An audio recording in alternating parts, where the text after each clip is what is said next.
Success platform channel पर Delhi police के सभी भावी सिपाहियों का स्वागत है। GK set number 14 3/12/2020 third shift में जो आपके 50 क्वेश्चन पूछे गए हैं, इन 50 क्वेश्चन से जितने आपके इंपोर्टेंट क्वेश्चन बनेंगे उनको तो हम कवर करेंगे और टीसीएस कंपनी के न्यू पैटर्न को मद्देनजर रखते हुए एक्स्ट्रा फैक्ट से जितने भी इंपोर्टेंट क्वेश्चन बनेंगे जो बार बार एग्जाम में रिपीट होते हैं सभी को हम कवर करेंगे। आपका ऑल सब्जेक्ट जीके का फर्स्ट डिवीजन होगा। कंप्लीट क्लास देखनी है। इस क्लास से आपको 5 से लेकर 10 क्वेश्चन आगामी एग्जाम में देखने को अवश्य मिलेंगे। क्लास स्टार्ट करते हैं। क्वेश्चन नंबर फर्स्ट, राष्ट्रमंडल खेल 2018 में स्वर्ण पदक प्राप्त करने वाला पहला भारतीय भाला फेंक खिलाड़ी निम्नलिखित में से कौन सा है? इसका आपका राइट आंसर हो जाएगा option number D, Neeraj Chopra. Neeraj Chopra हाल ही में बहुत ज्यादा फेमस रहा है। क्वेश्चन आगामी एग्जाम में बनना ही बनना है। बात करते हैं 2018 की। सबसे पहले 2018 में जो आपके कौन से नंबर के थे ये आपके, ये 21वें मंडल के राष्ट्रमंडल खेल थे। कौन से नंबर के? 21वें नंबर के राष्ट्रमंडल खेलों का आयोजन कहां पर हुआ था? ये हुआ था आपका गोल्ड कोस्ट। कहां पर हुआ था? Gold Coast, Australia. डायरेक्ट स्थान पूछेगा कौन सा कहां पर हुआ था। इसके बाद आपका ये हुआ था 2018 में संपन्न हुए थे। नीरज चोपड़ा ने पहली बार भाला फेंक स्पर्धा में स्वर्ण पदक जीता था। इस वाले उसमें ना राष्ट्रमंडल खेलों में 66 पदक जीते थे भारत ने, जिसमें 29 आपके स्वर्ण थे, 20 रजत थे और आपके 20 कांस्य थे। इसके बाद आपका 28 जुलाई 2022 से 22वें नंबर के कहां पर हुए? 22वें नंबर के कहां पर हुए? 22वें नंबर के आपके 28 जुलाई 2022 से ये हुए थे आपके बर्गिंघम। कहां पर हुए थे? बर्गिंघम में आयोजित हुए थे 22वें नंबर के। बर्गिंघम इंग्लैंड में हुए थे। इसमें 178 पदकों के साथ ऑस्ट्रेलिया प्रथम स्थान पर रहा था और 61 पदक के साथ भारत चौथे स्थान पर रहा था। डायरेक्ट पूछा जाएगा 21वें राष्ट्रमंडल खेल कहां पर आयोजित हुए थे? Gold Coast, Australia. और 22वें नंबर के बर्गिंघम, इंग्लैंड। भारत ने 61 पदक जीते थे। नंबर 1 पर रहा था आपका Australia. Next question, question number second, पतियों के रंध्रों से जल वाष्प के रूप में जल अणुओं का वाष्पीकरण क्या कहलाता है? इसका आपका राइट आंसर हो जाएगा ऑप्शन नंबर सी, वाष्पोत्सर्जन। वाष्पोत्सर्जन।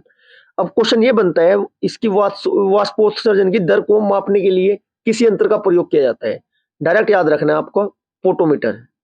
जिस स्टूडेंट ने ये क्वेश्चन पहले पढ़ा होगा बहुत अच्छी बात है, जिसने नहीं पढ़ा इंपॉर्टेंट क्वेश्चन है, माइंड में सेट कर लीजिएगा। वाष्पोत्सर्जन की दर को मापने के लिए किस यंत्र का आपका प्रयोग किया जाता है? किसका? पोटोमीटर का। पेड़ पौधे ना जिस जिस जल का अवशोषण करते हैं उसमें केवल थोड़े से ही अंश का पदक में उपयोग होता है। ठीक है। जल पत्तियों का रंध्रों में जल वाष्प के रूप में जल अणुओं का वाष्पीकरण होता है। पौधों में होने वाली यह प्रक्रिया क्या कहलाती है? वाष्पोत्सर्जन कहलाती है। किस यंत्र से मापा जाता है? पोटोमीटर से। Next question, question number third, वन्यजीव संरक्षण अधिनियम कब पारित हुआ? सबसे पहले तो आपको याद रखना है यही कब पारित हुआ। मैं आपको 3 अधिनियम याद कराता हूं जो एग्जाम में बार बार रिपीट होती है। वन्यजीव वन्यजीव वन्यजीव कहां पर बेहतर रह सकते हैं? ऐसा याद रखना, बेहतर। बेहतर बेहतर से क्या याद हो जाएगा आपके? 72। बेहतर से याद क्या हो जाएगा? 72। वन्यजीव संरक्षण अधिनियम कब पारित हुआ? 72। एक आता है आपका, एक आता है पर्यावरण का, पर्यावरण संरक्षण अधिनियम। पर्यावरण में आजकल क्या हो रहा है? बहुत ज्यादा गंदगी हो रही है। इसे कैसे याद करोगे? छी छी छी छी बोले तो आपका 86। एक आता है मानव मानव अधिकार संरक्षण अधिनियम। मानव अधिकार, डायरेक्ट डेट पूछी जाएगी। मानव अधिकार, मानव का अधिकार क्या है? तिरंगा फहराना। तिरंगा फहराने को कैसे याद करोगे? 93। कैसे याद करोगे? 93, 1993। 3 इंपोर्टेंट है आपका, पर्यावरण, मानव अधिकार वाला आपका और ये वन्यजीव वाला। डायरेक्ट एग्जाम में आपसे क्वेश्चन पूछा जाएगा। अब इस क्वेश्चन की बात करते हैं। क्वेश्चन नंबर थर्ड का आपका राइट आंसर हो जाएगा, अनुसूची कौन सी है? अनुसूची नंबर 1 है। अनुसूची नंबर 1 वन्यजीव संरक्षण अधिनियम 1972 के तहत ये पौधों और जानवरों की सुरक्षा की स्थिति के लिए 6 अनुसूचियों के द्वारा विभाजित है। कितनी अनुसूची है इसमें? अनुसूची कितनी है जी इसमें? 6। जैसे भारतीय संविधान में आपके 22 भाग है, भारतीय संविधान में जैसे आपके 22 भाग है, अनुसूची आपकी कितनी है? 12। अनुच्छेद कितने आपके? अनुच्छेद है 395। ऐसे अनुच्छेद के स्थान पर इन अधिनियमों में क्या होता है? धाराएं होती है। आपका अनुसूची, आपकी अनुसूची की तरह अनुसूची होती है, भाग की तरह पार्ट होते हैं, पार्ट में डिवाइड होते हैं सभी अधिनियम। Next question, question number third, निम्नलिखित में से किसने मज उल बहरीन नामक पुस्तक का लेखन किया है? क्वेश्चन नंबर 4 का आपका राइट आंसर हो जाएगा दारा सिको। दारा सिको से लगातार क्वेश्चन पूछे जाते हैं, बार बार पूछे जाते हैं। दारा सिकों ने उपनिषदों को ना फारसी में अनुवाद कराया था। ये पूछा जाएगा किसने उपनिषदों का फारसी में अनुवाद कराया। नाम क्या है उनका? दारा सिको। और किस नाम से कराया था? सिर ए अकबरी। सिर ए अकबरी। दारा सिकों ने उपनिषदों का फारसी में अनुवाद सिर ए अकबर के नाम, अकबरी नहीं, अकबर के नाम से कराया था। सिर ए अकबर का अर्थ क्या होता है? सबसे बड़ा रहस्य। सबसे बड़ा रहस्य। सबसे बड़ा रहस्य। डायरेक्ट ऐसे ही क्वेश्चन पूछे जाते हैं एक्स्ट्रा फैक्ट से, और जो कि आप पढ़ भी नहीं पाते कभी कभी। शाहजहां और मुमताज महल के ना सबसे बड़े पुत्र का नाम क्या था? दारा सिको। किसका पुत्र था जी ये आपका? ये आपका दारा सिको किसका पुत्र था? सबसे बड़ा बेटा था शाहजहां और मुमताज महल का। ठीक है जी। इसने ना 52 उपनिषद, टोटल 52 उपनिषदों को ना फारसी में अनुवाद कराया था। सबसे ज्यादा कराया था, 52 उपनिषदों को फारसी में अनुवाद कराया था। दारा सिको को ना किसकी तुलना, किस, क्या कहा जाता है इसे? इसे लघु अकबर भी कहा जाता है। क्वेश्चन यदि पूछा जाता है लघु अकबर की संज्ञा किसे दी जाती है, राइट आंसर होगा आपका दारा सिको। दारा सिको ना सहिष्णुता एवं उदारता के लिए ना इसे किसने कहा था इसे? एक आपका विद्वान है, उनका नाम है लेनपुल। क्या नाम है जिनका? लेनपुल ने इन्हें लघु अकबर की संज्ञा दी है। शाहजहां ने ना दारा को साहब बुलंद इकबाल की उपाधि दी थी। दूसरी उपाधि दारा सिको की क्या है? शाह बुलंद इकबाल। यदि ऐसा क्वेश्चन सामने आ जाए ऑप्शन से भी आप तुक्का भी नहीं लगा सकते, इसलिए आपको ये पढ़ने जरूरी है। दारा सिको को उपाधि किसने दी थी? ये शाहजहां ने। किस नाम से? शाह बुलंद इकबाल की उपाधि दी थी। दारा ने एक मौलिक पुस्तक लिखी थी। दारा की एक जो मौलिक पुस्तक है उसका नाम भी पूछा जाएगा आपसे। उस पुस्तक का नाम है यही है आपका जो मजम उल बहरीन। दो समुद्रों का संगम अर्थ होता है इसका। दो समुद्रों का संगम। दो समुद्रों का संगम की रचना की थी, जहाँ नाम क्या है आपका? Majma ul Bahrain. Next question, question number 5। भारतीय संविधान केंद्र सरकार को कितने प्रकार की निधियां प्रदान करता है? तीनों निधि से क्वेश्चन डायरेक्ट पूछा जाता है। कितने सदस्य होते हैं? लोकसभा से कितने होते हैं? राज्यसभा से कितने होते हैं? कौन सी निधि का वर्क क्या होता है? मैं डिटेल से कवर कराऊंगा तीनों क्वेश्चन, क्योंकि यहाँ से क्वेश्चन 100% आगामी एग्जाम के लिए बनना ही बनना है। इसका राइट आंसर है आपका 3। कितनी निधि होती है जी आपकी? टोटल 3। सबसे पहले की चर्चा करते हैं। आपका नाम क्या है? संचित निधि। पहली का क्या नाम है आपका? संचित निधि। अब सबसे पहले तो आपको सदस्य पता होनी चाहिए, कौन सी निधि में कितने सदस्य आपके होते हैं। जो आपकी संचित निधि होती है ना, इसमें कुल कितने सदस्य होते हैं? 30। संचित निधि में कुल सदस्य कितने होते हैं आपके? 30।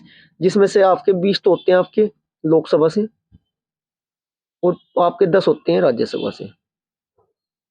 ठीक है जी। संविधान के अनुच्छेद नंबर 266 ए के तहत, 66 सब क्लोज फर्स्ट के तहत, आर्टिकल नंबर 266 सब क्लोज के तहत सरकार को ना जो जितने भी आपके मिलने वाले सभी राजस्व है ना, जैसे कि आपका सीमा शुल्क हुआ, उत्पादन शुल्क हुआ, आयकर हुआ, अन्य जितने भी आपके कर है, शुल्क और सरकार द्वारा जितने भी ऋण वसूल किए जाते हैं, जो भी धन प्राप्त होता है, वो सभी कहाँ पर स्टोर होता है, कहाँ पर जमा होता है? संचित निधि में जमा होता है भारत की। क्लियर है जी। सबसे पहले आपको 30 सदस्य होते हैं संचित निधि में, 20 आपके लोकसभा से, 10 आपके राज्यसभा से। क्वेश्चन ऐसे थ्योरेटिकल भी बन सकते हैं। जो भारत सरकार जो कर वसूल करती है, वो सभी कर कहाँ पर स्टोर होता है, या कहाँ पर जमा होता है, या कहाँ पर रखा जाता है? कौन सी निधि में रखा जाएगा आपका? ये आपका रखा जाएगा संचित निधि में। अब बात करते हैं नंबर 2, जो आपकी दो जो दूसरे वाली होती है, दूसरी निधि होती है, उसका नाम क्या होता है? आकस्मिक निधि। आकस्मिक निधि। बार बार एग्जाम में रिपीट क्वेश्चन क्या होता है कि आपका जो आकस्मिक निधि है, आकस्मिक निधि किस अनुच्छेद के तहत है? आर्टिकल नंबर 267 के तहत है। वो 66 के तहत थी, ये 67 की। होती क्या है ये? संविधान के ना आर्टिकल नंबर 267 के तहत संसद को ना एक निधि स्थापित करने की शक्ति दी गई है, जो देश की आकस्मिक जरूरतों को पूरा करने के लिए राष्ट्रपति द्वारा इस निधि से सरकार को धन उपलब्ध कराया जाता है। आकस्मिक रूप के लिए मतलब थोड़े समय के लिए डायरेक्ट राष्ट्रपति इस निधि से धन निकाल सकता है, जो भारत सरकार को जिस धन की जरूरत आपकी होती है। थर्ड वन कौन सी होती है? तीसरे नंबर की, तीसरे नंबर की होती है आपकी लोक लेखा समिति। ये है फेवरेट, लोक लेखा समिति, लोक लेखा निधि बोल देते हैं चलो। लेखा निधि। लोक लेखा निधि को ना प्राकलन जो विधि प्राकलन निधि होती है उसकी जुड़वा बहन कहा जाता है। प्राकलन निधि की जुड़वा बहन किस निधि को कहा जाता है? आपका राइट आंसर होगा लेखा निधि। इसमें टोटल कितने सदस्य होते हैं? इसमें टोटल आपके 22 सदस्य होते हैं, जिसमें से आपके 15 तो लोकसभा से होते हैं और आपके 7 कहां से होते हैं? राज्यसभा से होते हैं। यही फैक्ट वाले क्वेश्चन एग्जाम में पूछे जाते हैं। अब आपसे ये कोई नहीं पूछने का कि स्पर्धा का अंत कौन से अनुच्छेद के तहत है या नागरिकता कौन से भाग में है, ये तो देखो सभी को पता है। इसलिए आपको ये क्वेश्चन जो एक्स्ट्रा फैक्ट वाले हैं कवर करके चलना जरूरी है। मोस्ट इंपोर्टेंट आपके क्वेश्चन है। लोक लेखा निधि जो होती क्या है? वो संविधान के 266 टू के तहत, आर्टिकल नंबर 266 सब क्लोज 2 के तहत है ना, भारत सरकार द्वारा या उसकी ओर से ना प्राप्त सभी अन्य जितनी भी लोक धनराशि होती है भारत की संचित निधि के अंतर्गत आने वाले निधि को छोड़कर भारत के लोक लेखा नीति में ही ये सभी पैसा जमा होता है। Next question, question number 6। किसी म्यूचुअल फंड निवेश द्वारा उसके आधार सूचकांक बेंचमार्क इंडेक्स से अधिक लाभ अर्जित करने पर दोनों लाभों के बीच का अंतर निम्नलिखित में से क्या कहलाता है? क्वेश्चन नंबर 6 का आपका राइट आंसर हो जाएगा अल्फा कहलाता है। क्या कहलाता है जी? अल्फा। किसी भी म्यूचुअल फंड निवेश द्वारा ना जितने भी आपके बेंचमार्क इंडेक्स में अधिक लाभ अर्जित होगा और दोनों लाभ का जो अंतर होगा वो क्या कहलाएगा? आपका अल्फा कहलाएगा। म्यूचुअल फंड एक प्रकार का कैसा है? सामूहिक निवेश होता है। निवेशकों के एक समूह मिलकर ना अल्पावधि के लिए निवेश करता है धनराशि का। और म्यूचुअल फंड में एक फंड प्रबंधन होता है। क्या होता है जी? म्यूचुअल फंड में एक फंड प्रबंधन होता है जो इस पैसे को ना विभिन्न वित्तीय साधनों में निवेश करता है। नेक्स्ट क्वेश्चन, क्वेश्चन नंबर आपका 7। शुंग राजवंश की स्थापना निम्नलिखित में से किसके द्वारा की गई थी? राइट आंसर आपका हो जाएगा पुष्यमित्र। नाम आपने सुना ही होगा, पुष्यमित्र शुंग। शुंग वंश की स्थापना हुई कब थी? आपकी 185 ईसा पूर्व में हुई थी। मौर्य साम्राज्य के अंतिम राजा जो मौर्य साम्राज्य थे आपके, मौर्य साम्राज्य के अंतिम राजा कौन थे? ब्रह्मदत्त। वरदत्त को मारकर किसने की थी? पुष्यमित्र शुंग ने इसकी स्थापना की थी। किसकी? मौर्य साम्राज्य के अंतिम राजा को मारकर पुष्यमित्र ने इसकी क्या की थी? आपकी स्थापना की थी। जो पुष्यमित्र शुंग है ना, ब्राह्मण था। एक कौन था जी? ब्राह्मण। और उन्होंने ना अपने पुरोहित पतंजलि की सहायता से 2 बार अश्वमेध करवाए। क्वेश्चन ये बार बार पूछा जाता है कि 2 बार अश्वमेध यज्ञ किसने करवाए? 2 बार अश्वमेध यज्ञ कराए। ठीक है जी। और 36 वर्षों तक ना इसने शासन किया। इसके उत्तराधिकारी थे अग्निमित्र। इसके उत्तराधिकारी कौन थे? अग्निमित्र। अग्निमित्र ने ना जिन्होंने यवनों को पराजित किया था, यवनों को पराजित। ये देखो कितने बेहतरीन क्वेश्चन है। पराजित। अब क्वेश्चन सबसे पहले आपको पता होना चाहिए शुंग वंश की स्थापना किसने की? पुष्यमित्र शुंग ने की। कौन से राजवंश के बाद की? 185 ईस्वी पूर्व की थी। मौर्य वंश के अंतिम राजा वरदत्त की हत्या करके यह आपका शुंग वंश की नींव रखी थी। जो शुंग वंश है, शुंग वंश में 2 बार अश्वमेध युद्ध करवाए थे। किसने कराए थे? आपके पुष्यमित्र शुंग ने 2 बार अश्वमेध युद्ध कराए। क्वेश्चन बनेगा कि 2 बार अश्वमेध यज्ञ कराने वाले राजा का नाम क्या है? पुष्यमित्र है आपका। अग्निमित्र जो थे इन्होंने यवनों को पराजित किया था। Next question, question number 8। The fire burns blue Karun Kesar और द्वारा लिखित भारत की महिला क्रिकेट की विश्ववर्त बहुअपेक्षित इतिहास है। क्वेश्चन नंबर 8 का आपका राइट आंसर हो जाएगा सिद्धांत पटनायक। जिन स्टूडेंट को जीके में याद करने में प्रॉब्लम होती है, डिस्क्रिप्शन में आपका लिंक है शॉर्ट वीडियो का। मोस्ट इंपोर्टेंट आपके में सभी टॉपिक है। एक बार जाकर लिंक पर क्लिक कीजिए और एक बार अपने जितने भी टॉपिक आपके एक्स्ट्रा फैक्ट वाले इंपोर्टेंट टॉपिक बनते हैं सभी को कवर कीजिए। वन लाइनर अप्रोच के साथ है। एक 10 से 15 से 20 सेकंड की आपकी वीडियो एक टॉपिक आपका कंप्लीट करा देगी। Next question, question number 9। गुर्दे में उत्पन्न मूत्र से होकर मूत्राशय में पहुंच जाता है, यहाँ उसे संचित किया जाता है। क्या है जी ये? राइट आंसर आपका 90 का होगा मूत्रवाहिनी। गुर्दे में उत्पन्न मूत्र मूत्रवाहिनी से होकर मूत्रालय में पहुंचता है और वहां इसे संचित किया जाता है। मूत्र प्रणाली जिसे मूत्र पथ के रूप में भी क्या कहते हैं जानते हैं। इसमें क्या क्या होता है? गुर्दा, मूत्रवाहिनी, मूत्राशय और मूत्रमार्ग इसमें होता है। जितना भी आपके अवशिष्ट पदार्थ होगा ना ये मूत्र में, मूत्रवाहिनी के माध्यम से ना गुर्दे से बाहर निकल जाते हैं। मूत्रवाहिनी चिकनी मांसपेशियों के तंतुओं से बनी नलिका होती है जो मूत्राशय की ओर ले जाती है। इतना आपको पता होना जरूरी है। Next question, question number 10। नई लोकसभा निर्वाचित होने के उपरांत वर्तमान लोकसभा के अंतिम सत्र हेतु निम्नलिखित में से कौन सा शब्द प्रयोग किया जाता है? क्वेश्चन नंबर 10 का आपका राइट आंसर हो जाएगा option number B, lame duck. आपने पहली बार सुना होगा गारंटी लेता हूँ 90% स्टूडेंट ने क्वेश्चन पहली बार नहीं पढ़ा होगा, कुछ 5 से 10% होंगे जिन्होंने पढ़ा होगा। बहुत अच्छा क्वेश्चन है। जब नई लोक सेवा निर्वाचित होती है ना, जैसे आपके प्रधानमंत्री जी के चुनाव होते हैं, प्रधानमंत्री जी के चुनाव होने के बाद प्रधानमंत्री जी भी जब बन जाते हैं, मतलब सत्ताधारी पार्टी बहुमत प्राप्त कर लेती है, उसे बोला जाता है लोकसभा निर्वाचित, नई लोकसभा। उसमें वर्तमान लोकसभा के जो अंतिम सत्र होता है, जो पहले वाली चलती होती है, अंतिम सत्र हेतु निम्नलिखित में कौन सा शब्द प्रयोग किया जाता है जो पिछली योजना की होगी, उसके लिए आपका लेम डक किया जाता है। इसे क्या है ना, लंगड़ा बत्तख सत्र भी बोलते हैं, लंगड़ा बत्तख सत्र।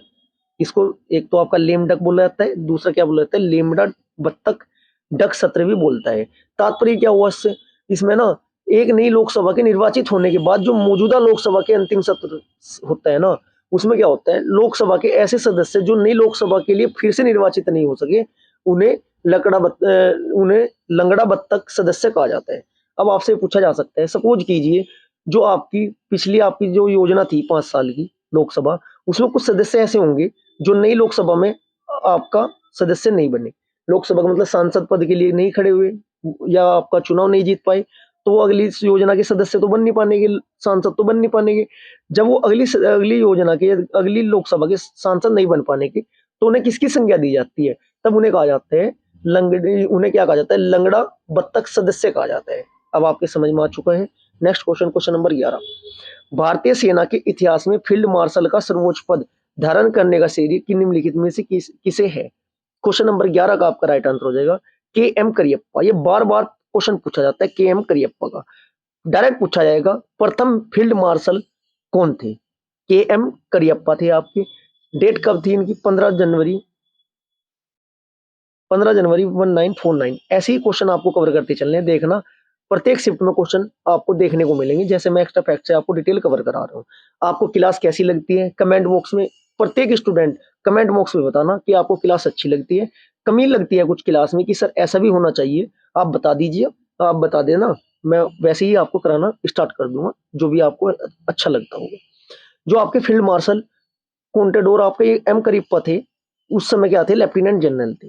ये जनरल फ्रांसिस बुचर से ना भारतीय सेना के पहले भारतीय कमांडर इन चीफ के रूप में उन्होंने पद ग्रहण किया था। फील्ड मार्शल के ना 5 स्टार रैंक रखने वाले केवल 2 भारतीय सेना अधिकारियों में से एक थे। फील्ड मार्शल के कितने स्टार थे इनके, 5।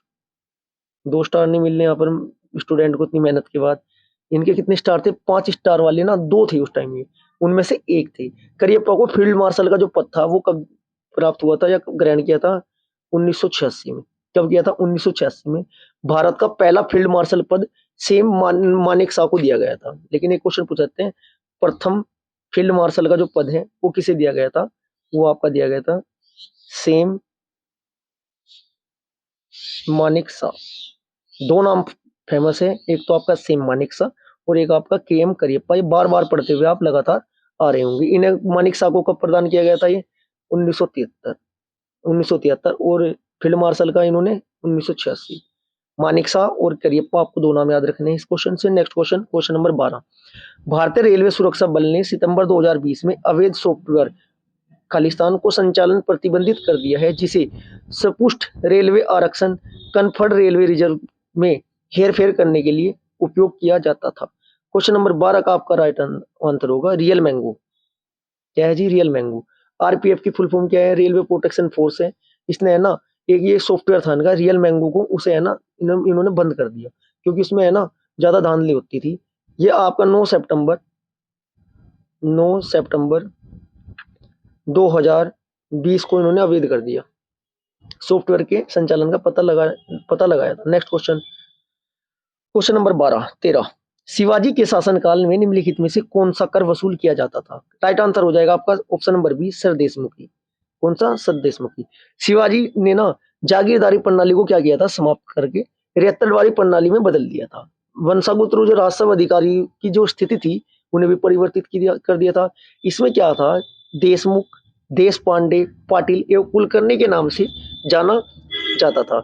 एक था आपका चौथ और एक था आपका कर का नाम क्या था, चौथ और सर देशमुखी। चौथ और सर देशमुखी पर ना आय के अन्य स्रोत थे, जो कि कुल राजस्व का 1/4, कुल राजस्व का कितना था इनका, 1/4 भाग था, जिसे गैर मराठा क्षेत्रों से मराठा आक्रमण से बचने के बदले वसूला जाता था। सर देशमुखी पर ना आय का उपज का कितने प्रतिशत होता था, 10%। 1/4 और 10% का क्वेश्चन बनता है, आपको रखना होगा याद। नेक्स्ट क्वेश्चन, क्वेश्चन नंबर 14, हिंदुस्तानी शास्त्रीय संगीत की किसी रचना में, खालिस्तान रचना में अद्वितीय भाग को निर्दिष्ट करता है। क्वेश्चन नंबर 14 का आपका राइट आंसर हो जाएगा अंतरा, ऑप्शन नंबर डी अंतरा। गीत के प्रथम भाग को स्थाई कहते हैं, गीत का जो भी आपका गीत होता है उसके प्रथम भाग को क्या कहेंगे, स्थाई कहेंगे। ज्यादातर स्थाई मध्य सप्तक और मंद सप्तकों को में होता है। गीत के दूसरे भाग को क्या कहा जाता है, अंतरा। मैं आपको बताना चाहता हूँ, एक आपका गीत है, सब अच्छे से बता देता हूँ, क्वेश्चन रिपीट होगा यहाँ से। गीत, एक गीत का जो प्रथम भाग होता है, गीत के किसी भी गीत के प्रथम भाग को क्या कहते हैं, स्थाई कहते हैं। क्या कहते हैं, आपका स्थाई कहते हैं। वो जो आपका जो गीत का दूसरा भाग होता है उसे क्या कहा जाता है, अंतरा।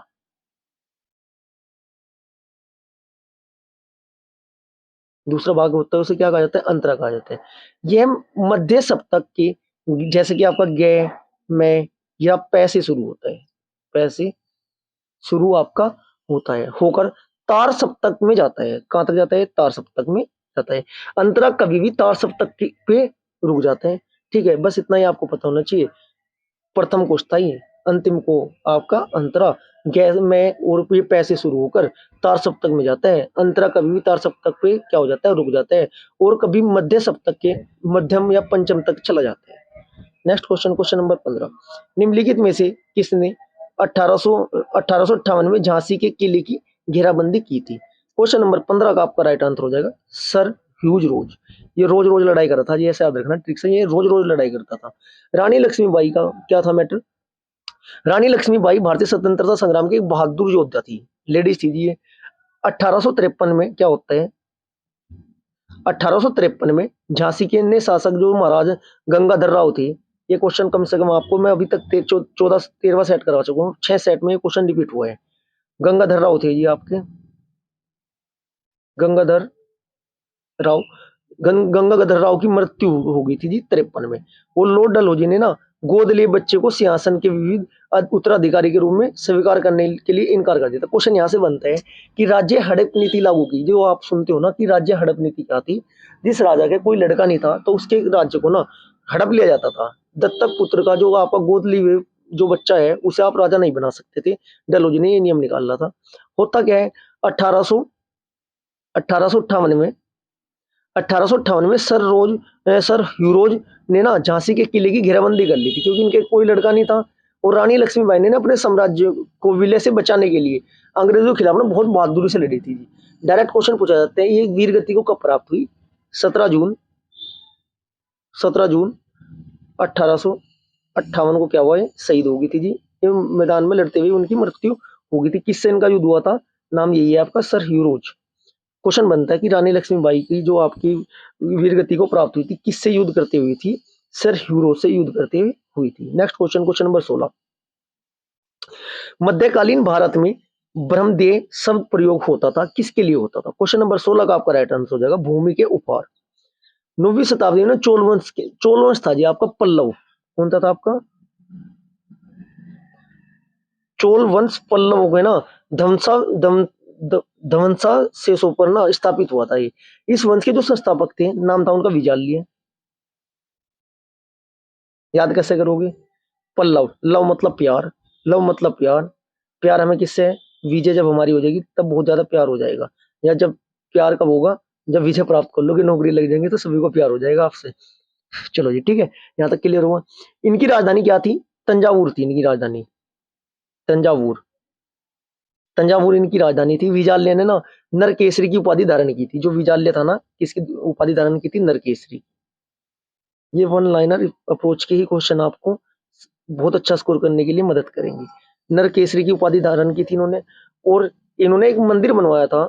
मंदिर का नाम क्या था आपका, मंदिर का नाम था आपका निशुंभ, निशुंभ सुदिनी। कौन सा नाम मंदिर बनवाया था, निशुंभ सुदिनी मंदिर बनवाया था इन्होंने।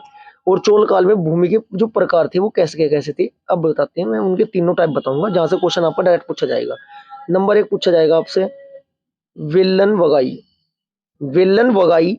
नंबर 2 आपका ब्रह्मादेव। नंबर 3 आपका साला भोग, साला भोग। अब इनको देखते हैं कौन सा किसके कौन से में क्या था। जो आपका विल्लन वगाई आपका जो था ये तो आपका गैर ब्राह्मण किसान की भूमि थी। गैर ब्राह्मण, गैर ब्राह्मण किसान भूमि थी।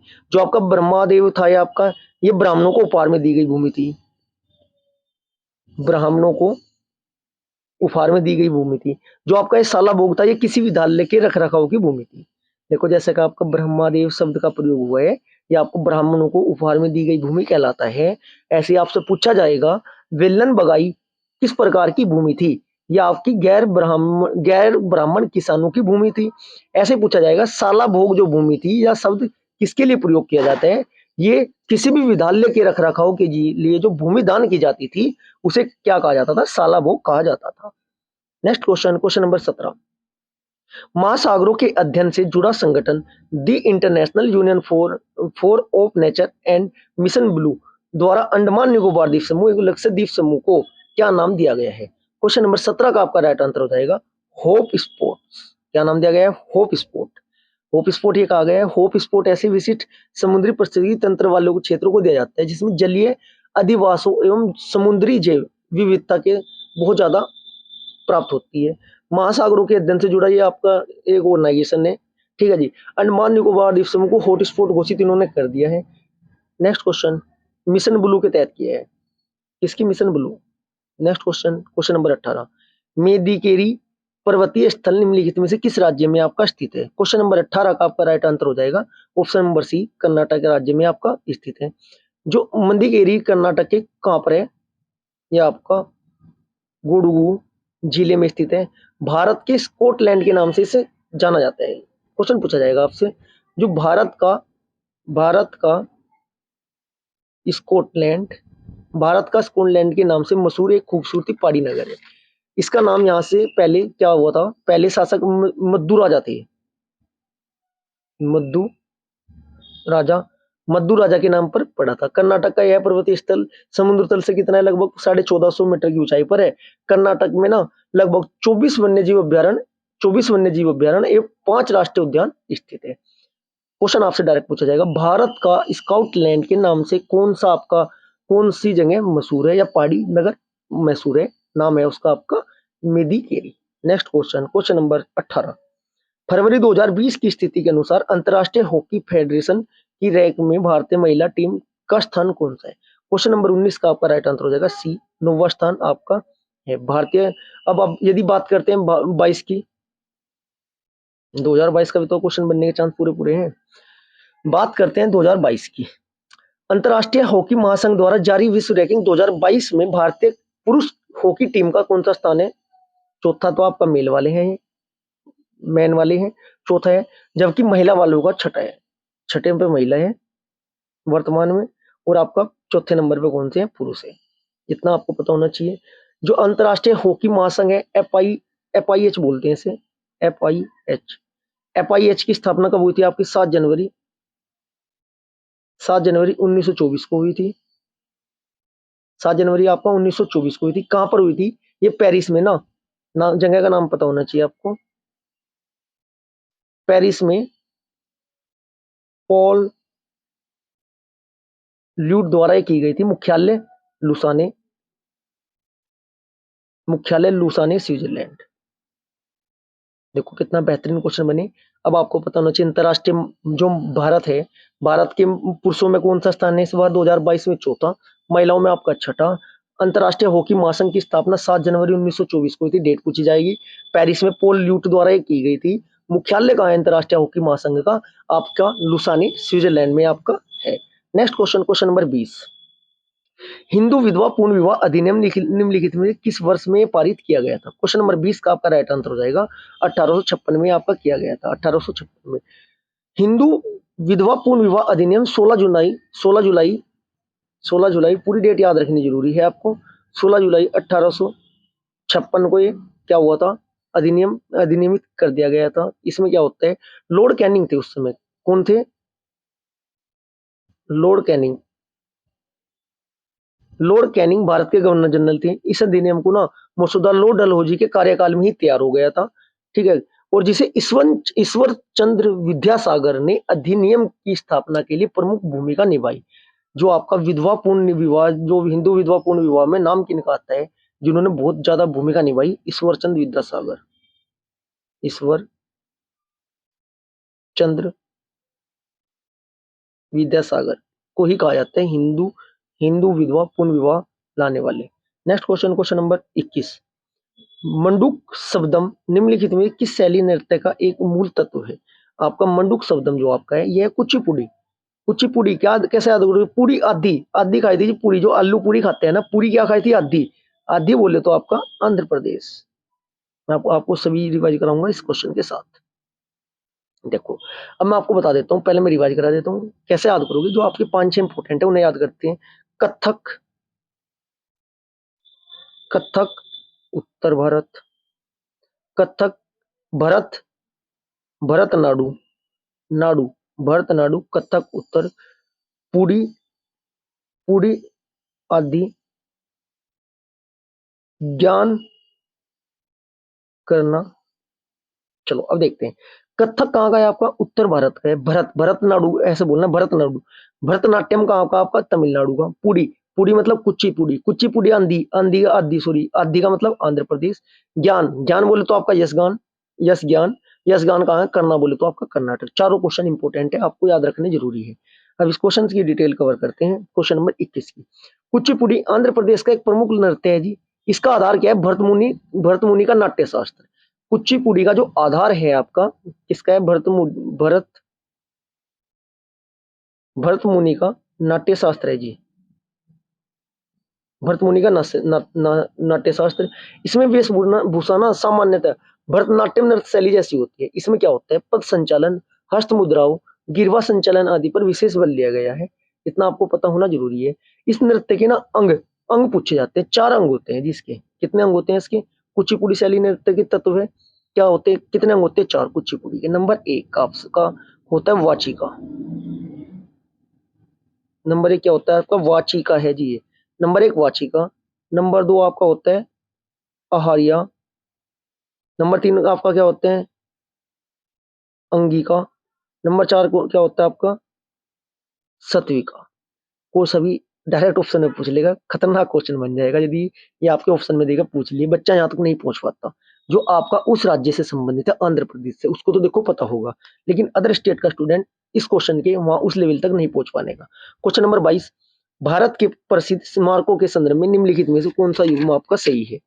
स्मारक के क्वेश्चन बार बार पूछे जाते हैं, इन्हें हम कवर करेंगे। 4 के 4 को कौन सा कहाँ है और ट्रिक से कोशिश करूंगा मैं आपको याद कराने की। सुमिलित युग्म सही है। सही का मतलब क्या है? राइट आंसर कौन सा है? श्री हरमंदिर साहिब आपका पंजाब में, ये बिल्कुल आपका सही है। लिंगराज मंदिर आपका गुजरात, गुजरात में ना होकर लिंगराज मंदिर कहाँ पर है आपका? उड़ीसा। कहाँ पर है लिंगराज मंदिर आपका? उड़ीसा में है जी। इसके बाद उनाकोटी गुफा मंदिर, ये आपका मध्य मेघालय में ना होकर ये आपका कहाँ पर है? सही राइट आंसर हो जाएगा इसका त्रिपुरा। ठीक है जी।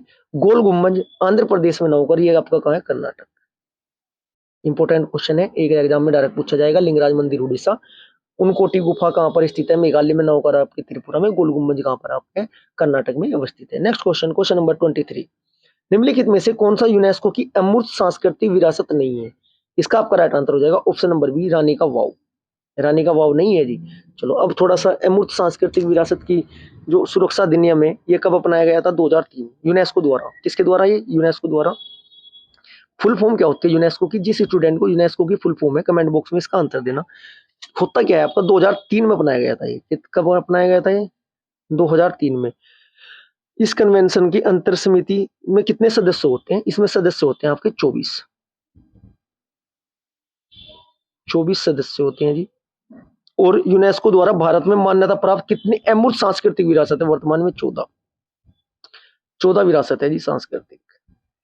चलो नेक्स्ट मैं आपको पेपर में जब ये क्वेश्चन आएगा पूरा ही टॉपिक ये कवर कराऊंगा। अमूर्त सांस्कृतिक विरासत कितने आपकी मूर्त है, कितनी अमूर्त है, मूर्त क्या होता है, अमूर्त आपका क्या होता है? ठीक है जी। चलो अब देखते हैं इसमें है ना 14 है। 14 में कौन कौन से हैं? अमूर्त वो होती है जिन्हें हम टच नहीं कर सकते, मूर्त वो होती है जिन्हें हम टच कर सकते हैं। थोड़ा डिटेल में कवर कराना जरूरी होगा ये टॉपिक कंप्लीट। मैं नेक्स्ट आपका जो जिस भी सेट में ये क्वेश्चन होगा ये पूरा टॉपिक मैं वहां पे आपका कवर करा दूंगा। 14 है, 14 के 14 नाम पद मैं आपको बता देना चाहता हूँ एक बार। आपका एक तो है वैदिक जप, नंबर एक आपका कौन सा है, वैदिक वैदिक जप परंपरा। नंबर दो आपका रामलीला, वैदिक मतलब वैदिक जपों का मतलब मंत्रों का जाप करना एक नंबर एक पर है। नाम रामलीला आपके नंबर दो पर है, ठीक है। आपका कुटिया पट्टम आपका संस्कृत थिएटर तीन पर है। ऐसे ही है, एक आपका छऊ है, लद्दाख का बौद्ध जप है, योग है, नवरोज है, कुंभ मेला है, दुर्गा पूजा है। ये आपकी वो है अमूर्त सांस्कृतिक विरासत, याद रखना जरूरी है। वैदिक जप परंपरा, रामलीला होगी आपका, एक होता है आपका कुंभ मेला, कुंभ मेला को भी घोषित किया गया। एक आपका दुर्गा पूजा को भी घोषित किया गया है, ये तो लेटेस्ट ही है दुर्गा पूजा, ठीक है जी। एक आपका योग को किया गया है योग, एक आपका नवरोज को किया गया है, एक आपका छऊ को किया गया है। नेक्स्ट क्वेश्चन, क्वेश्चन नंबर 24, अंगूर में प्रयुक्त रूप से निम्नलिखित में कौन सा अम्ल आपका पाया जाता है? राइट आंसर हो जाएगा आपका टार्ट्रिक अम्ल, टार्ट्रिक अम्ल। अंगूर में टार्ट्रिक अम्ल पाया जाता है, ठीक है जी। यह है कार्बनिक अम्ल है, कैसा अम्ल है जी आपका एक, ये आपका कार्बनिक पूछा जाएगा कैसा कैसा वो है जी आपका कार्बनिक अम्ल है। सफेद क्रिस्टलीय ये होता है, प्राकृतिक रूप में अनेक फलों में जैसे अंगूर, केला, इमली आदि में पाया जाता है, ठीक है। टार्ट्रिक अम्ल है ना, इसमें अल्फा अल्फा हाइड्रोक्सी कार्बोक्सिलिक अम्ल भी होता है। नेक्स्ट क्वेश्चन, क्वेश्चन नंबर आपका 25, नीलगिरी की टोडा जनजाति का एक सबसे महत्वपूर्ण त्योहार निम्नलिखित में से कौन सा है? 25 का आपका राइट आंसर हो जाएगा मोद मोद बेटा, ऑप्शन नंबर ए आपको मोद बेटा। नेक्स्ट क्वेश्चन, क्वेश्चन नंबर आपका 26, काली मिट्टी खालिस्तान उगाने के लिए आदर्श मानी जाती है। काली मिट्टी किसके लिए? आपका कपास के लिए। डायरेक्ट क्वेश्चन पूछा जाता है, काली मिट्टी कपास। अब काली मिट्टी है, काली मिट्टी को ना, इस मिट्टी को रेगूर रेगूर मिट्टी भी कहा जाता है। क्या कहा जाता है आपको? रेगूर मिट्टी भी के नाम से भी जाना जाता है। भारत में सबसे ज्यादा कपास किस राज्य में होता है? गुजरात। याद कैसे करोगे? गुजरात। देखो कपास, कपास में पास है, आप तो मेरे पास से होकर गुजर जाते हो और बात भी नहीं करते। कपास, कपास का मतलब पास को होकर गुजर रहे और बात भी नहीं कर रहे, अच्छी बात थोड़ा है आपकी। इसलिए बात दुआ सलाम करके चलना चाहिए, चाहे सभी से, चाहे कोई बड़ा हो चाहे कोई छोटा हो, गुजर जाते हैं। और भारत में एकमात्र देश है, भारत एकमात्र देश है ऐसा जो हाइब्रिड के रूप में कपास का उत्पादन करता है। हाइब्रिड के रूप में एकमात्र देश कौन है जो कपास का उत्पादन करता है? अपना प्यारा देश Bharat. Next question, question number 27, Khalistan भारतीय नागरिकों के लिए खाते का एक प्रकार है जिसके माध्यम से शेयर बाजार में सूचीबद्ध शेयरों का क्रय विक्रय कर सकते हैं। क्वेश्चन नंबर 27 का आपका राइट आंसर हो जाएगा डीमेट खाता, demat account. Next question, question number 28, Bharat में प्रसिद्ध स्टेडियमों के संदर्भ में निम्नलिखित में कौन सा आपका सुगनी सही नहीं है? सही नहीं है, कोई बात नहीं, देखते हैं इसको। आपका राइट आंसर हो जाएगा ब्रेबरोन हिमाचल प्रदेश। ब्रेबरोन हिमाचल प्रदेश में ना होकर कहाँ है आपका? महाराष्ट्र मुंबई में है आपका। ईडन गार्डन आपका पश्चिम बंगाल, आपका बिल्कुल राइट आंसर। पश्चिम बंगाल बोले तो कोलकाता, कोलकाता में अवस्थित है। बाराबती आपका उड़ीसा, उड़ीसा बोले तो आपका कटक में है ये।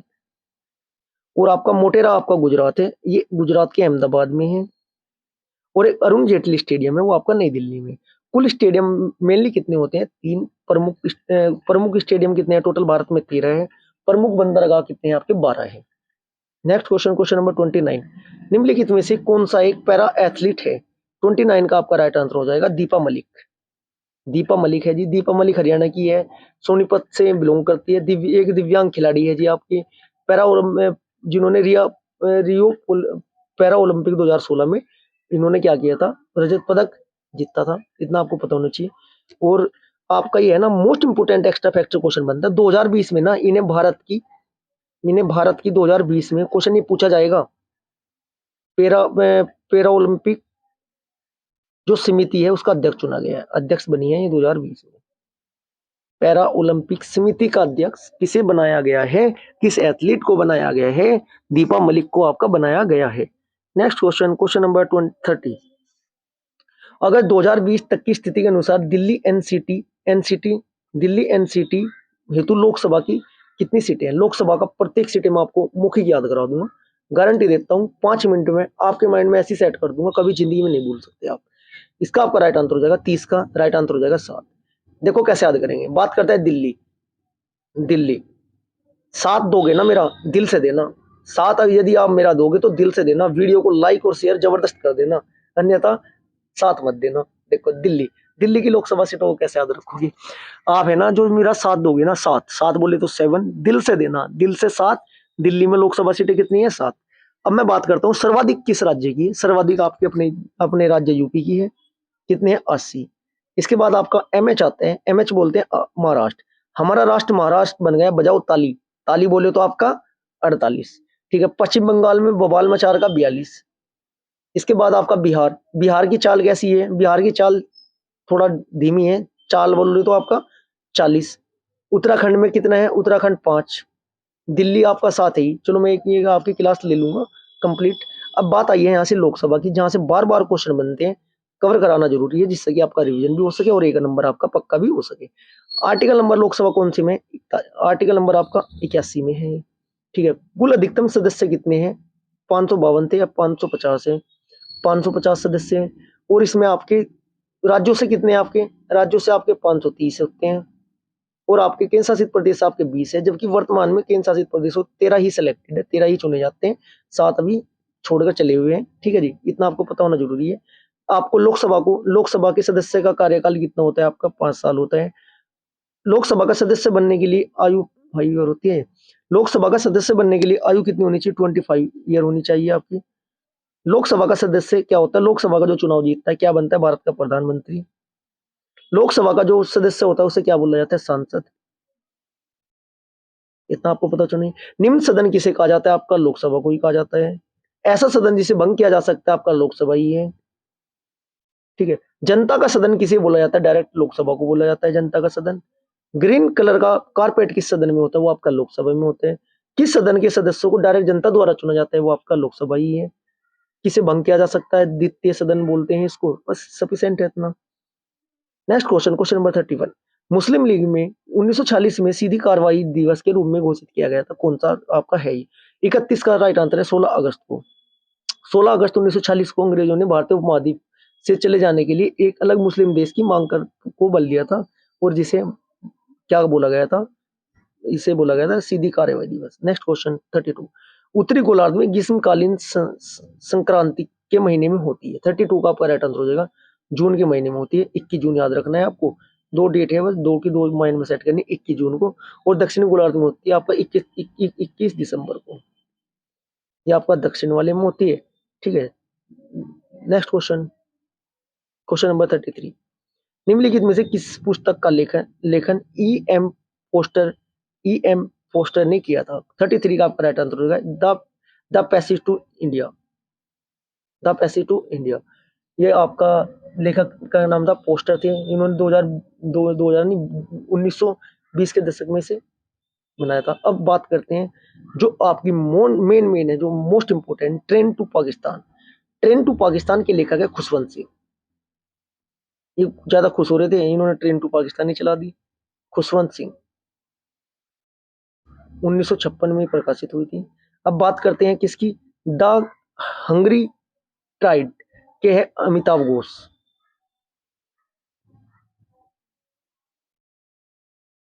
अमिताभ घोष, डेट 2004 प्रकाशन की। आपका दी अंदर साइड ऑफ साइलेंस। द अंदर साइंस ऑफ द अंदर साइड ऑफ साइलेंस, ये है उर्वशी बुटालिया। इनका नाम क्या है? उर्वशी बुटालिया। कब? 1998। Next question, question number 34। चांदी का रासायनिक प्रतीक निम्नलिखित में से कौन सा है? 34 का आपका राइट आंसर हो जाएगा एजी। एजी है चांदी आवर्त सारणी का एक तत्व है। इसमें उसमें विद्युत का सबसे अच्छा सुचालक होती है। चांदी का रासायनिक प्रतीक क्या होता है? एजी। परमाणु संख्या कितनी होती है? 47। इतना आपको पता होना जरूरी है। Next question, question number 35। 14 सितंबर 2019 को कानपुर में राष्ट्रीय गंगा परिषद की प्रथम बैठक के दौरान प्रधानमंत्री श्री नरेंद्र मोदी ने गंगा नदी के तटों पर अधिक गतिविधियों को बढ़ावा देने के लिए क्या संकल्पना प्रस्तुत की है? 35 का आपका राइट आंसर हो जाएगा अर्धगंगा। अर्धगंगा गंगो नहीं है जी, ये आपका अर्धगंगा है, थोड़ा मिसप्रिंट है अर्धगंगा के नाम से। कब? आपका 14 सितंबर 2019 को। नेशनल गंगा काउंसिल के तहत, नाम क्या है उनका, एनजीसी। एनजीसी की प्रथम बैठक में प्रधानमंत्री मोदी ने गंगा नदी को आर्थिक गतिविधियों पर ध्यान देने के लिए अर्थ गंगा जैसे स्तर पर मॉडल एक विकसित किया है। नेक्स्ट क्वेश्चन, क्वेश्चन नंबर आपका 36 क्वेश्चन क्या कह रहा है। भारतीय खाद्य निगम एफसीआई की स्थापना पूछी जाती है डायरेक्ट। स्थापना निम्नलिखित में से किस वर्ष में की गई थी, वही क्वेश्चन है। उसी वर्ष में देश का खाद्यान्नात्मक विशेष रूप से गेहूं पर भारी कमी का सामना करना पड़ा था। 36 का आपका राइट आंसर है सी बोले तो 65, 1965। डेट क्या है आपकी पूरी, 64 में एक अधिनियम पारित हुआ था। भारतीय खाद्य निगम निगम इसे बोला जाता है। ठीक है जी, 1966 में अधिनियम पारित हुआ, 1965 में, 66 में नहीं, सॉरी गलत बोल गया मैं, 1964 में अधिनियम पारित हुआ था और 1965 में क्या हुआ था, ये आपकी स्थापित की गई थी। Next question, question number 37। Khalistan और उसके आसपास जल में भूमि जैसे जल निकाय होते हैं और प्राय नदियों के समुद्र में मिलते हैं स्थानों पर ये पाए जाते हैं। क्या होता है ये होता है आपका नदी के चौड़े मुहाने, नदी के चौड़े मुहाने, एस्चुरी बोलते हैं जिसको, क्या बोलते हैं, एस्चुरी। कौन कौन सी नदियां एस्चुरी का निर्माण करती है, कमेंट बॉक्स में आंसर दीजिएगा। Next question 38। खालिस्तान की आर्थिक सर्वेक्षण, भाई ये तो आपका बजट वाला, तो हर शिफ्ट में आपके 5 से 6 क्वेश्चन रिपीट हो रहे हैं, आपको ये कवर करने पड़ेंगे। 2019-20 इसका राइट आंसर था, उसके अकॉर्डिंग 2000 जब ये क्वेश्चन पूछा गया था।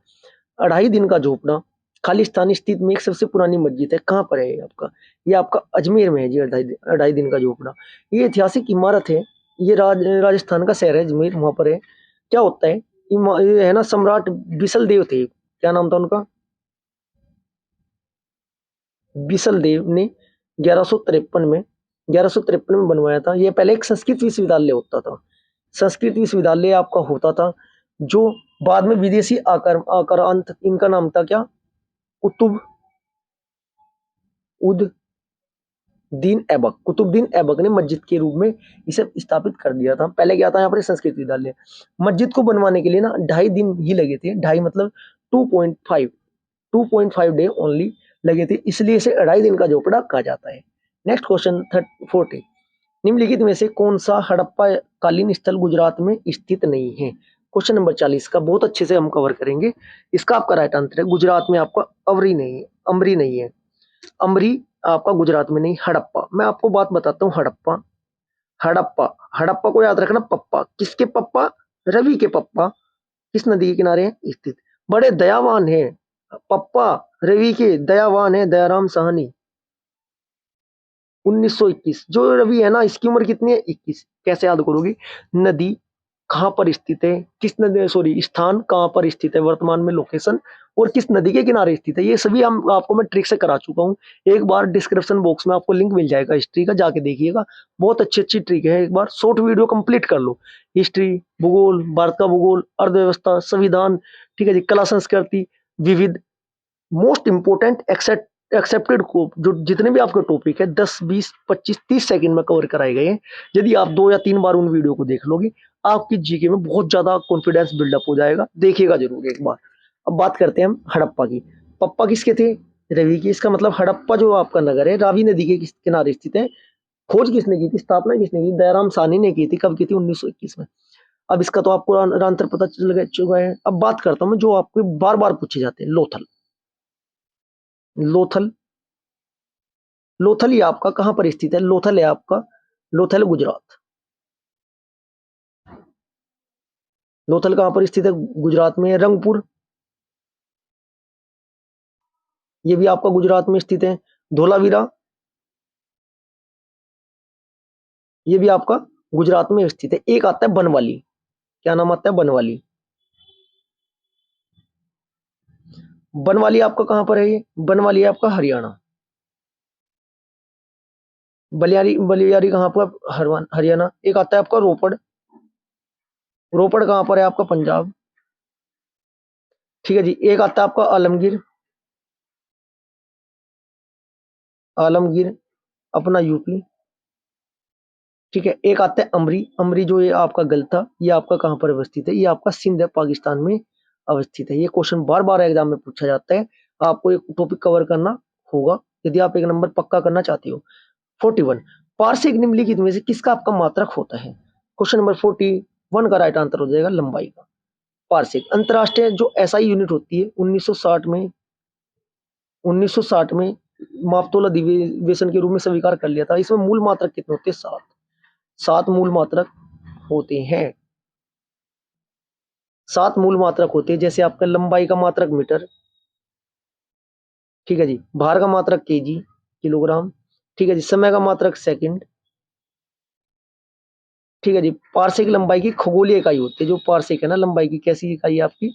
खगोलीय इकाई है। बहुत बड़ी बड़ी दूरी नापने के लिए किया जाती है। खगोलीय, खगोलीय आपकी इकाई है पारसेक। इसका प्रयोग खगोल शास्त्र में किया जाता है। डायरेक्ट क्वेश्चन पूछा जाता है एक पारसेक में।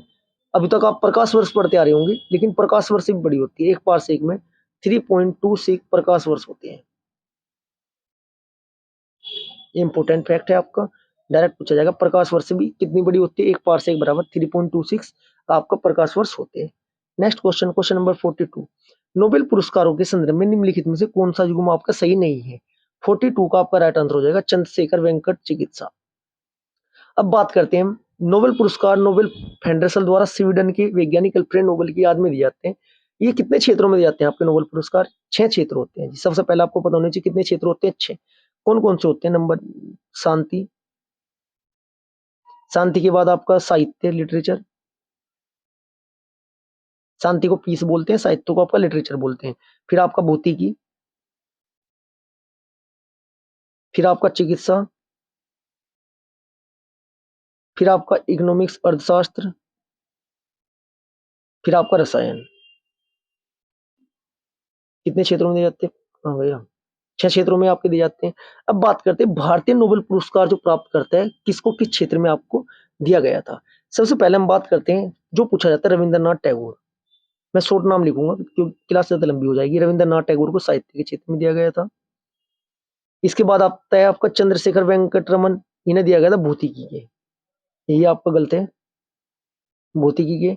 मदर टेरेसा को शांति के लिए दिया गया था। सुब्रमण्यम जी थे एक, उन्हें दिया गया था भौतिकी। अमृत सेन को दिया गया था। बार बार पूछे जाते हैं अमृत्य सेन वाला तो। अर्थशास्त्र 69 में दिया गया था। पहले 5 क्षेत्रों में दिए जाते थे और छठा क्षेत्र जो आपका नोबेल पुरस्कार का था ये अर्थशास्त्र जोड़ा गया था। कब जोड़ा गया था? 69 में। पहले अर्थशास्त्र के प्राप्तकर्ता कौन थे भारतीय? ये थे आपके अमृत सेन। कैलाश सत्यार्थी जो थे अभी हाल ही में दिया गया था, लास्ट में कुछ साल पहले कैलाश सत्यार्थी को ये आपका दिया गया था शांति के लिए। वेंकट रमन जी थे, वेंकट राम कृष्णन थे जो, उन्हें रसायन के लिए दिया गया था। नेक्स्ट क्वेश्चन, क्वेश्चन नंबर आपका 43। सितंबर 2020 में खालिस्तान द्वारा 5 सितारा ग्राम 5 स्टार विलेजेस योजना प्रारंभ की गई थी। 43 का आपका राइट आंसर हो जाएगा भारतीय डाक ने। किसने की थी? भारतीय डाक ने।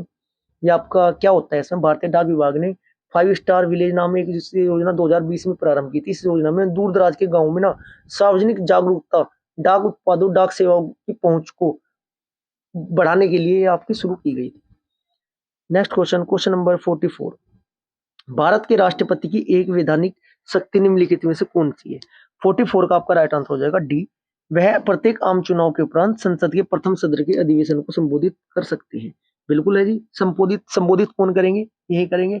अब हम बात करते हैं राष्ट्रपति जी की, जो कि आपके मोस्ट इंपोर्टेंट है। पहला क्वेश्चन आपको पता होना चाहिए, भारतीय संविधान में ऐसे कौन कौन से पद आपके हैं जिन्हें, ऐसे कौन कौन से आपके पद हैं जिन्हें शपथ लेने के लिए संविधान की तीसरी अनुसूची में वर्णन, तीसरी अनुसूची के तहत शपथ नहीं प्राप्त करते हुए कौन कौन है जी आपके? एक आपके हुए राष्ट्रपति, एक हुए आपके उपराष्ट्रपति, जो संविधान की तीसरी अनुसूची के तहत शपथ ग्रहण नहीं करते अपने पद की। किसके तहत करते हैं? ये करते हैं डायरेक्ट आर्टिकल के तहत पद ग्रहण, शपथ ग्रहण करते हैं। बात की है जब राष्ट्रपति जी की, भारत में राष्ट्रपति का जो राष्ट्रपति का आर्टिकल है कौन से भाग से स्टार्ट हो जाते हैं? ये भाग से स्टार्ट हो जाते हैं आपके भाग 5 से। कहां से कहां तक होते हैं? स्टार्ट तो 52 से हो जाते हैं और डायरेक्ट लाइन टू लाइन होते हैं आपके 61 तक। एक मैं लाइन में आपको सारे याद कराऊंगा, एक लाइन लिख देता हूं। लाइन क्या याद रखनी है आपको? स्लाइड कम पड़ जाएगी, पेज ब्लैंक लिया नहीं, इस वाले पेज पे लिख दें। चलो इस पे लिख देता हूं मैं पिछले क्वेश्चन की डिटेल। एक लाइन याद रखनी है, राष्ट्रपति का निर्वाचन नियुक्त पद पर 8 शर्तों व शपथ पर भी है। इसे याद कैसे करेंगे, डिस्क्रिप्शन में इसका भी लिंक है, संविधान की वो वीडियो देखना जाकर। भारत का एक राष्ट्रपति होगा 52 में, कार्य वाला होगा आपका 53 में, निर्वाचन निर्वाचन मतलब चुनाव होगा 54 में, रिक्त मतलब रीति होगी 55 में, पदावधि होगी 56 में, पर पुनर्निर्वाचन होगा 56 के बाद क्या होता है 57 में, अहर्यताएं 58 में, शर्तें 59 में, शपथ 60 में। ऐसे बहुत अच्छे तरीके से आपका रिवाइज हो जाएगा। शॉर्ट वीडियो जाकर एक बार जरूर देखना। मैं अपनी वीडियो का, अपने चैनल का कोई प्रमोशन नहीं कर रहा हूँ स्टूडेंट, मैं आपको बता देना चाहता हूँ कि आपको याद कैसे करना और जल्द से जल्द आपके सभी टॉपिक याद कैसे होंगे। मैं ये तरीका दिखाया है आपको, एक बार वीडियो में जाकर देखना। इसके बाद आपका इसका राइट आंसर तो बता देते हैं, कौन सा क्वेश्चन था इसका राइट आंसर आपका डी हो जाएगा, इतना सभी को पता चल चुका है। अध्यादेश जारी करते हैं कौन से आर्टिकल के तहत, 123 के तहत। जो सर्वोच्च न्यायालय के न्यायाधीश है उनसे सलाह ले सकते हैं 143 के तहत। ठीक है, क्षमादान कौन से के तहत कर सकते हैं, 72 के तहत। दोनों सदनों की जो आपकी दोनों सदनों की बैठक को संबोधित करते हैं कौन से के तहत, 87 के तहत। एक क्वेश्चन आता है आपका, संयुक्त अधिवेशन की आहूत कौन करता है। संयुक्त अधिवेशन मतलब जब किसी बात को लेकर, किसी उस चर्चा को लेकर दोनों सदनों में, लोकसभा और राज्यसभा में कुछ विवाद उत्पन्न होने की स्थिति होती है तो संयुक्त बैठक बुलाई जाती है। जो संयुक्त बैठक बुलाई जाती है उसमें क्या होता है, संयुक्त बैठक बुलाने को ही संयुक्त बैठक आहूत करना कहते हैं। जो की जाती है वो राष्ट्रपति के तहत की जाती है, आर्टिकल नंबर 108 के तहत। लेकिन संयुक्त बैठक आहूत मतलब बुलाते राष्ट्रपति है, लेकिन अध्यक्षता कौन करते हैं उसकी अध्यक्षता आपके लोकसभा अध्यक्ष ही करेंगी, न कि आपके राष्ट्रपति जी। ये इनका तो कार्य सिर्फ बुलाना है, उन्हें एक मंच पर लेकर आना है। नेक्स्ट क्वेश्चन नंबर 45, आरबीआई अधिनियम 1934 की किस अनुसूची के अंतर्गत भारतीय बैंकों को अनुसूचित वाणिज्य बैंक कहा जाता है। क्वेश्चन नंबर 45 का आपका राइट आंसर हो जाएगा ऑप्शन नंबर बी। 45 का राइट आंसर हो जाएगा ऑप्शन नंबर बी, दूसरी, बी नहीं तीसरी, सॉरी, बी मतलब आपका ये दूसरी अनुसूची है जो कि आपके ऑप्शन नंबर 3 पर है। यही गलती मैक्सिमम स्टूडेंट आपके एग्जाम में करते हैं, इस बात का ध्यान रखिएगा। आपका ये होता क्या है, चलो क्वेश्चन 46, भारतीय संविधान के खालिस्तान के अंतर्गत केंद्र सरकार द्वारा अनुमानित प्राप्ति और व्यय का वार्षिक वित्तीय विवरण बजट में कहीं पर भी विचार नहीं किया गया है। बजट शब्द का प्रयोग संविधान में एक भी बार नहीं किया गया है, उसके स्थान पर वार्षिक वित्तीय विवरण आपका दिया गया है। डायरेक्ट आर्टिकल पूछा जाता है, आर्टिकल नंबर 112, आर्टिकल नंबर 112 के तहत आपका ये है, आपको ये याद रखना चाहिए। जो चालू वर्ष होता है उसमें 1